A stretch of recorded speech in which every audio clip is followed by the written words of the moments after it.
প্রিয় দর্শক, আসসালামু আলাইকুম। দেখতে দেখতে শীত কিন্তু চলে এসেছে। আর এই সময়ে বাজারে কিন্তু নতুন খেজুরের গুড়ও পাওয়া যাচ্ছে। তো নতুন খেজুরের গুড় দিয়ে তৈরি যে কোনো ধরনের পিঠা খেতে কিন্তু খুবই মজা হয়ে থাকে। তো আমার আজকের রেসিপিতে থাকছে নতুন খেজুরের গুড় দিয়ে তৈরি পাটিসাপটা পিঠা।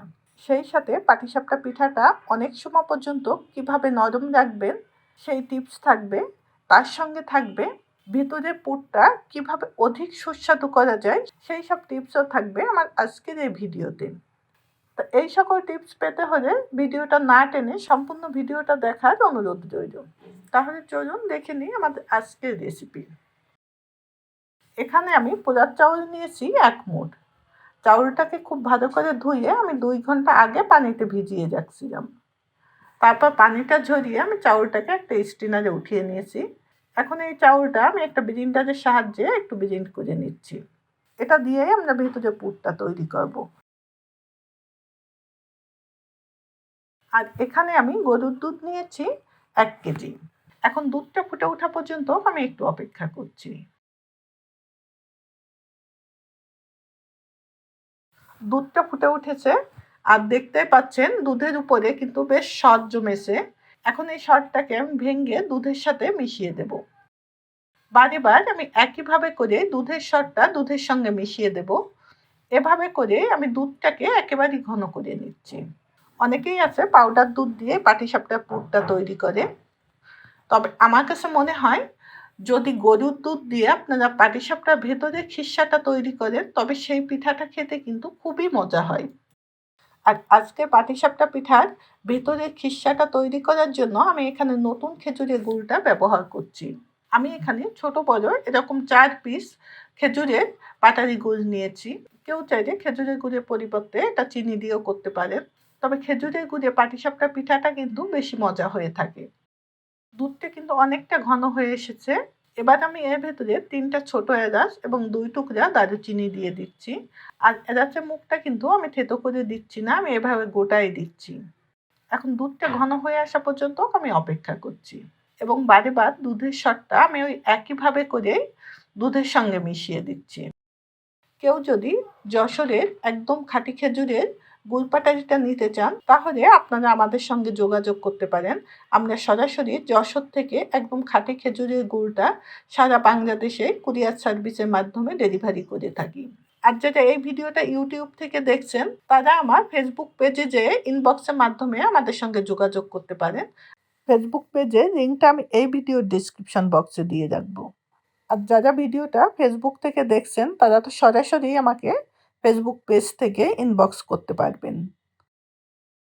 কথা বলতে বলতেই দেখতেই পাচ্ছেন দুধটা কিন্তু অনেকটাই ঘন হয়ে এসেছে।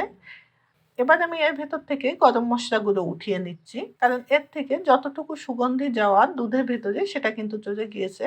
এখন এটা আমি উঠিয়ে নিচ্ছি।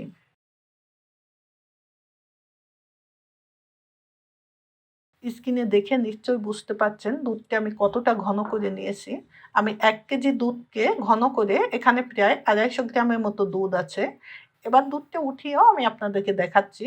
দেখতেই পাচ্ছেন দুধের ভেতরে কিন্তু প্রচুর পরিমাণ সর দেখা যাচ্ছে। তো এভাবে করে যদি পাটিসাপটা পিঠা তৈরি করা হয় সেই পিঠার স্বাদ কেমন হবে নিশ্চয়ই আপনারা এটা দেখেই বুঝতে পারছেন।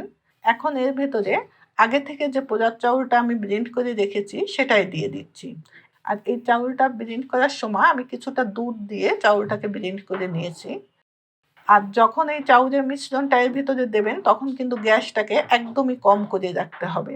তা না হলে এটা এক জায়গায় খুব দ্রুতই জমাট বেঁধে যাবে, যেহেতু দুধটাও অনেকটা ঘন হয়ে এসেছে।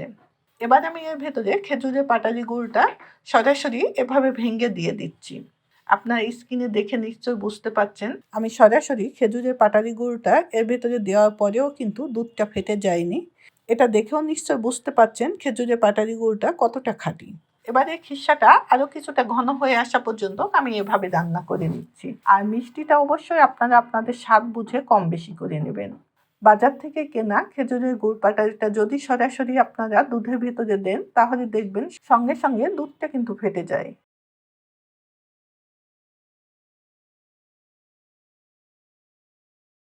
আর এই পর্যায়ে কিন্তু গ্যাসটা একদমই কম রেখে এটাকে একটু ঘন করে নিতে হবে।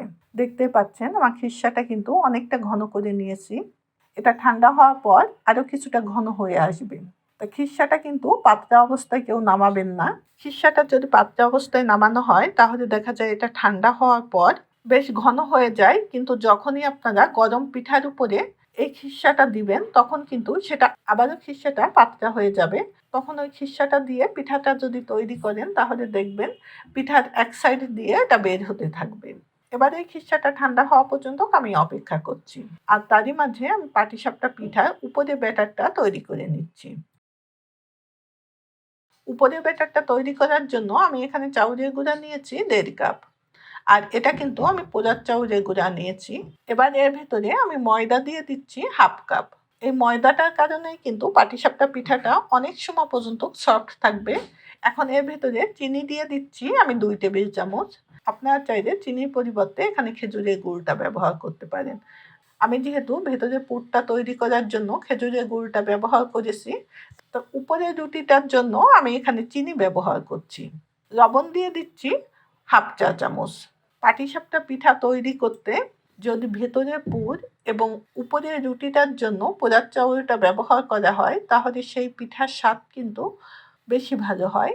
তবে যদি হাতের কাছে না থাকে সেক্ষেত্রে আপনারা আতপ চাউলের গুঁড়াটাও ব্যবহার করতে পারেন।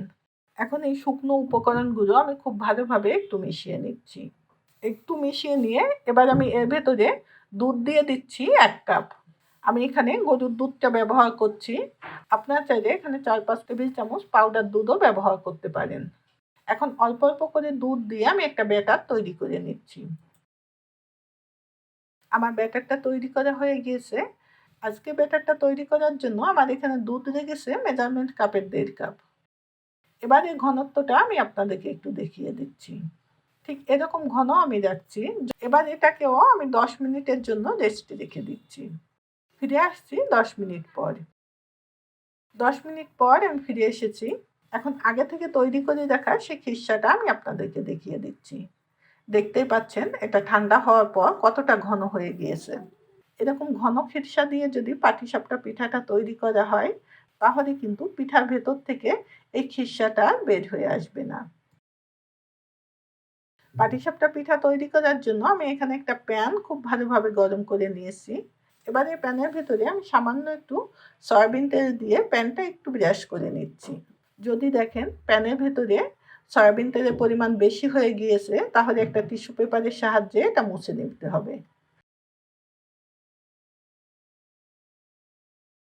আমি 1 চামচের মতো ব্যাটার দিয়ে সঙ্গে সঙ্গে প্যানের হাতলটা ধরে এভাবে একটু ঘুরিয়ে রুটিটাকে চারিপাশে একটু ছড়িয়ে দিচ্ছি।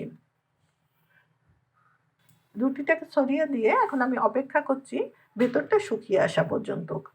উপরটা শুকাতে আপনার 1 মিনিটের থেকেও কম সময় লাগবে। আর এই পর্যায়ে গ্যাস কিন্তু মিডিয়ামের থেকে কম রাখতে হবে। গ্যাসের আঁচ যদি বেশি থাকে তাহলে কিন্তু পিঠার গাটা কিন্তু সমান হবে না, বেশ একটু ছিদ্র ছিদ্র হবে।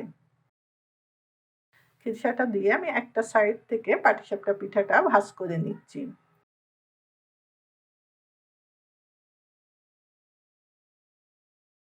একটা পিঠা আমার তৈরি করা হয়ে গিয়েছে।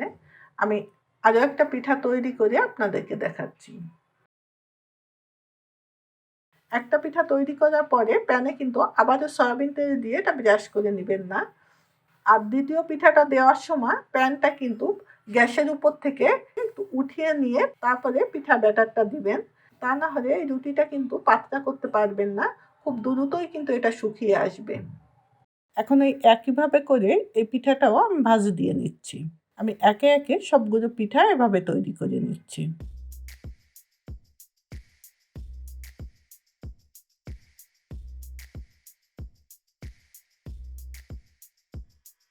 সবগুলো পিঠাই আমার তৈরি করা হয়ে গিয়েছে।